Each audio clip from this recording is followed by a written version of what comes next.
آبادی میں اضافے کی شرح اور نوجوانوں کی مسلسل بڑھتی تعداد کے حوالے سے پاکستان تاریخ کے اہم موڑ پر کھڑا ہے۔ اس مسلسل بدلتی صورتحال کے تناظر میں مستقبل قریب میں دو واضح امکانات درپیش ہو سکتے ہیں۔ پہلا یہ کہ اگر مسلسل بڑھتی آبادی کو انتظامی سطح پر نہ دیکھا گیا تو تعلیم اور صحت سمیت تمام ملکی وسائل پر ایک ناقابل بیان بوجھ پڑے گا۔ دوسری صورت میں آبادی کے اس افراد کو بہتر انتظام کے ذریعے انسانی سرمایہ میں منتقل کیا جا سکتا ہے اور قومی معیشت کے بہتر مستقبل کے لیے بھی استعمال کیا جا سکتا ہے۔ اس تبدیل ہوتی صورتحال میں جو اقدامات قومی اور عوامی سطح پر آج کیے جائیں گے وہ یہ فیصلہ کریں گے کہ آبادی کا یہ حجم قومی معیشت پر ایک بوجھ بنتا ہے یا پھر ہم اسے انسانی وسائل میں تبدیل کر کے ایک سرمایہ کی شکل دے سکتے ہیں۔ ایک ملک کے لیے ایک اکنامک ایڈوانٹیج تب ہوتا ہے جب آپ کے ملک کا ایک بہت بڑا پورشن آبادی کا وہ ینگ ہے اور they are able to work, وہ کام کر سکتے ہیں۔ نوجوان آبادی کی مسلسل بڑھتی صورتحال کی وجہ سے تعلیم اور صحت سمیت مفاد عامہ کے تمام شعبوں پر ایک اضافی بوجھ اور ذمہ داری محسوس کی جا سکتی ہے۔ پاکستان میں بڑھتی ہوئی آبادی جو ہے یہ ایک بہت بڑا مسئلہ ہے اور پاکستان کا جو میجر پورشن ہے وہ پنجاب میں رہائش پذیر ہے۔ ڈیفینیٹلی پنجاب کا یہ اس سے زیادہ بڑا مسئلہ ہے۔ اب ہم نے ہمیشہ یہ بات کی ہے کہ پاپولیشن کو کنٹرول کیسے کرنا ہے۔ آج مریم نواز صاحبہ یہ بات نہیں کرتی۔ مریم نواز صاحبہ یہ بات کرتی ہیں کہ یہ دو علیحدہ علیحدہ پرابلمس ہیں۔ ایک آبادی کو آئندہ کے لیے کس طرح سے آپ فیملی پلاننگ کی شیپ میں لے کر آئیں گے اور جو موجودہ آپ کے پاس آبادی ہے اس کو یوٹیلائز کیسے کریں گے۔ اسکولوں کے تنگ ہوتے کلاس رومز، صحت عامہ کے تنگ پڑتے وسائل اور بے روزگاری کی شرح میں مسلسل اضافہ بڑھتی ہوئی آبادی کے نتیجے میں بڑھتے ہوئے مسائل کا واضح ثبوت ہیں۔ عام زبان میں کہوں گا کہ آبادی کے بڑھنے کی شرح ہے جو جیسے جیسے وہ بلند ہوتی ہے، جیسے جیسے وہ زیادہ ہوتی ہے تو ایک طرح سے وہ ہمارے ہر قسم کے وسائل کو کھانا شروع کرتی ہے۔ آپ یوں سمجھ لیں کہ اگر ہم اپنی پلاننگ میں یہ طے کرتے ہیں کہ ہم نے ایک خاص آبادی کے حساب سے اسکول اور ہسپتال بنانے ہیں اور جب تک وہ ہسپتال اور اسکول مکمل ہوتے ہیں ان کو استعمال کرنے والے لوگوں کی اگر تعداد دگنی اور تگنی ہو چکی ہے تو پھر آپ سمجھ سکتے ہیں کہ وہاں پہ ہسپتالوں پہ ہمیں پریشر بھی نظر آئے گا، اسکولوں کی جو فیسلٹیز ہیں وہ ہمیں انسفیشینٹ نظر آئیں گی۔ اگرچہ اس مسئلے کے حل کے حوالے سے حکومتی اقدامات تو موجود ہیں مگر پھر بھی مانع حمل ادویات اور دیگر طریقہ کار کے فروغ کے باوجود افزائشی شرح میں مسلسل اضافہ دیکھا جا رہا ہے۔ ریپروڈکٹیو ہیلتھ کی سروسز جو ہیں ان کے ساتھ اگر ینگ لوگ ان کو لینے کے لیے اویل کرنے کے لیے جاتے ہیں تو ان کے ساتھ ہماری سوسائٹی میں بدقسمتی سے بہت سارا سٹگما اٹیچ ہے اور بہت ساری ججمنٹس اٹیچڈ ہیں۔ تو ینگ لوگ جو ہیں آپ کو مین سٹریم ہیلتھ سسٹم کے اندر سے ریپروڈکٹیو ہیلتھ کی سروسز یا کاؤنسلنگ لیتے ہوئے نظر نہیں آتے، بلکہ وہ کویکس کے پاس جاتے ہیں، وہ حکیمس کے پاس جاتے ہیں جو کہ پراپرلی ٹرینڈ نہیں ہوتے ہیں۔ کسی بھی ملکی معیشت میں انسانی آبادی اور پائیدار ترقی کا آپس میں گہرا تعلق ہوتا ہے۔ ماں اور بچے کی صحت کے تناظر میں صحت مند آبادی کا افزائش صحت اور خاندانی منصوبہ بندی سے مضبوط ربط جڑا ہوتا ہے۔ بات ہو رہی ہے ان ٹاپکس کے اوپر۔ ہماری جو نیکسٹ جنریشن ہے، اسپیسیفکلی اگر ہم بات کریں جو جین زی جن کو ہم کہتے ہیں، تو ان میں ایک اچھی چیز یہ ہے کہ they are very vocal about their concerns.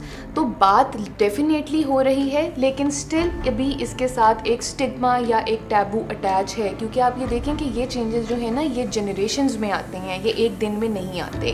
اچھی ہیلدی اسپیسنگ اینڈ ٹائمنگ، جو کہ اچھا گیپ ہو 3 ایئرس کا، کیونکہ آپ نے بریسٹ فیڈ کرنا ہے اپنے بچے کو.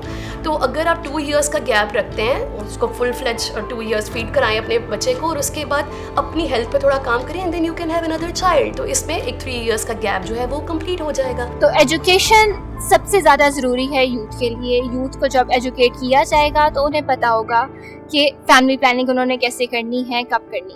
صنفی برابری صرف اسی صورت میں ممکن ہو سکتی ہے جب لڑکیوں اور خواتین کو اپنے افزائشی انتخاب کی مکمل آزادی اور خود مختاری حاصل ہو. معاشی ترقی کا انحصار بھی اسی بات پر ہے کہ کمانے والے افراد کس حد تک صحت مند، ہنرمند اور پیداواری صلاحیت کے حامل ہیں. اگر ہم اس کو افیکٹولی یوٹیلائز کرتے ہیں تو اس کا فائدہ ملک کی اکنامک گروتھ میں بھی ہوگا، اور اس کے سوشل اور اکنامک جو بینیفٹس ہیں سوسائٹی کے لیے ایٹ لارج، اور ظاہر ہے انڈیویجول لیول پہ اس کا ایفیکٹ بہت پازیٹیو ہوتا ہے. ایک بہتر ماحول کا بھی اس بات سے گہرا تعلق ہے کہ انسانی آبادی کو منظم اور مربوط رکھا جائے تاکہ زمین، پانی اور دیگر قدرتی وسائل پر اضافی بوجھ نہ پڑے. یہ ایک سنرجسٹک ایفیکٹ ہے، ایک ایسا عمل ہے جو ایک دوسرے کو بڑھاوا دے رہا ہے.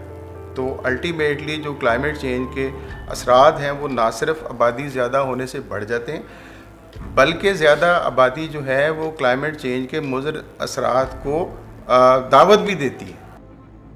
پائیدار اور مستقل قومی ترقی صرف اسی صورت میں ممکن ہے جب مسلسل بڑھتی آبادی میں اضافے کے حوالے سے حکومتی سطح پر مربوط اور منظم اقدامات کیے جائیں.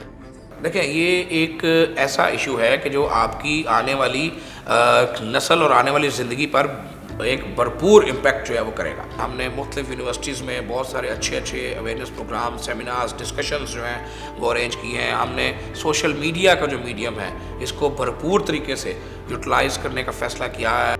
مسلسل بڑھتی ہوئی آبادی کے پیش نظر نیشنل پاپولیشن پالیسی کے اندر آبادیاتی استحکام کو مرکزی حیثیت دی گئی ہے. Punjab population policy mainly revolve کرتی ہے انفارمڈ چوائسز کے اوپر.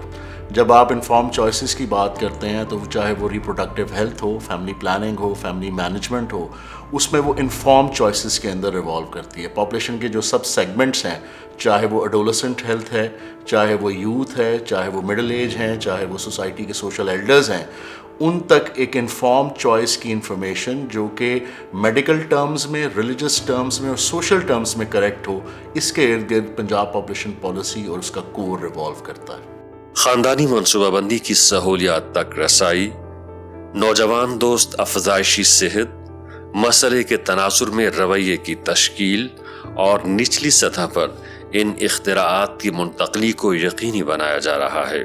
گورنمنٹ آف پنجاب اس سلسلے کے اندر یونیورسٹی اور کالجز کے اندر، خاص طور پہ خواتین کی یونیورسٹیز اور کالجز کے اندر جا کر اپنے لیکچرز، یوتھ کانفرنسز اور میڈیکل سے ریلیٹڈ جتنے بھی مسکنسیپشنز ہیں جو کہ فیملی پلاننگ، ریپروڈکٹیو ہیلتھ سے ریلیٹ کرتے ہیں، اس کے متعلق انفارمیشن یوتھ کو پرووائڈ کرتی ہے. کسی بھی ملک کے نوجوان نہ صرف سود مند قومی پالیسیوں سے فیض مند ہوتے ہیں بلکہ بذات خود ایک تبدیلی کا باعث بن سکتے ہیں. اٹ از ویری امپورٹنٹ کہ ہمارے بچوں میں یہ اویئرنیس آئے. اٹ از ویری امپورٹنٹ کہ ان کے اندر اپنی زندگی کی رسپانسبلٹی لینے کی ذمہ داری آئے. ایک تعلیم یافتہ، صحت مند اور ہنرمند نوجوان نسل ہی اختراعات کی نفوذ پذیری اور پیداواریت کے ذریعے قومی ترقی کی شرح میں اضافہ کر سکتی ہے. یہ ینگ لوگ جو ہیں، اگر ہم ان کو پازیٹیو چینلز دیں گے، انرجی کہیں پہ بھی ہوگی، وہ انرجی اپنا ایکسپریشن مانگتی ہے تھرو پازیٹیو چینلز. اگر ہم ایز اے سوسائٹی ان کو پازیٹیو چینلز دے پائے in form of education, health, employment, تو پھر یہ ہمارے لیے ایک بہت بڑی اپرچونٹی ہے جو کہ اگلے آنے والے کچھ سالوں میں ہمارے لیے بہت زبردست قسم کے رزلٹس لا سکتی ہے. اور یہی قومی پالیسیوں کا حاصل ہوگا کہ ہم 15 سے 64 سال کی زیادہ سے زیادہ آبادی کو مجموعی قومی پیداوار کے لیے مفید اور مؤثر بنا سکیں. اور اس ہدف کو حاصل کرنے کے لیے تعلیم، صحت اور ہنرمندی کی تشکیل جیسے اقدامات ناگزیر ہیں۔ اسی تناظر میں یہ آبادی میں بھی سرمایہ کاری، اور وہ سرمایہ کاری جو ہے وہ کس طرح سے ہے، وہ آج اگر ہم پلان کریں گے تو کل یہی یوتھ جو ہے جس پہ آج ہم انویسٹ کریں گے تو کل وہ ہمیں پے بیک کرے گی۔ آج کل کی ڈیجیٹل کی جب ہم بات کرتے ہیں 100 طرح کے ایسے کام ہیں جو ہم کر سکتے ہیں، اس کے لیے ہمیں کوئی جو کنونشنل ایک ایجوکیشن اس کی ضرورت نہیں ہے۔ ہم یوٹیوب کے ذریعے، ہم گوگل کے ذریعے ہم کئی چیزیں سیکھ سکتے ہیں۔ تو آئی تھنک اگر ہم ٹیکنیکل ایجوکیشن کی طرف جائیں، ہم ڈیجیٹل بزنس کی طرف جائیں، ہم انٹرپرینورشپ کی طرف جائیں، ان آئیڈیاز کو اگر ہم ایکسپلور کرنا شروع کریں، اور یہ صرف آئی تھنک حکومت کا کام نہیں ہے، اس کے اندر یوتھ کو خود بھی آگے آنا پڑے گا۔ ہم سب کو اب سیلف انٹرپرینور بننا چاہیے، ہم سب کو اب اسکلڈ ہینڈ ہونے کے بارے میں سوچنا چاہیے، کیونکہ ورلڈ میں جو اب آپ ڈیمانڈ ہے وہ اسکلڈ ورکرز کی ہے، ورلڈ میں جو ڈیمانڈ ہے وہ ڈفرینٹ ہو چکی ہے۔ آج سوشل میڈیا کی ٹیکنالوجی کا دور ہے، آج لیٹسٹ ٹیکنالوجی کا دور ہے، ہم نے پروگرامز اویلیبل کر دیے ہیں، وی آر ریڈی، ہم ریڈی ہیں۔ حکومت پنجاب، مریم نواز بالکل آپ کا ہاتھ، آپ کی ہینڈ ہولڈنگ کرنے کے تیار ہیں، آپ کا ہاتھ پکڑنے کے تیار ہیں۔ آئیے آگے بڑھیے، مل کر اپنی اس بڑی ہوئی آبادی کو اپنی کمزوری نہیں اپنی طاقت بناتے ہیں۔ کم آبادی ہی زیادہ بہتر تعلیم، صحت اور بہتر روزگار کی ضمانت بن سکتی ہے۔ اگر اس وقت پاکستان نوجوان نسل میں شعور اور بیداری کو کامیابی سے سر انجام دے سکا تو آبادی کے اس افراد کو ایک باعمل قومی سرمایہ کی شکل دی جا سکتی ہے، کیونکہ ایک بیدار، ہنرمند اور فیصلہ ساز نوجوان نسل ہی قومی مستقبل کی ضمانت ہے۔ مضبوط نوجوان، مضبوط کنبہ، مضبوط پاکستان۔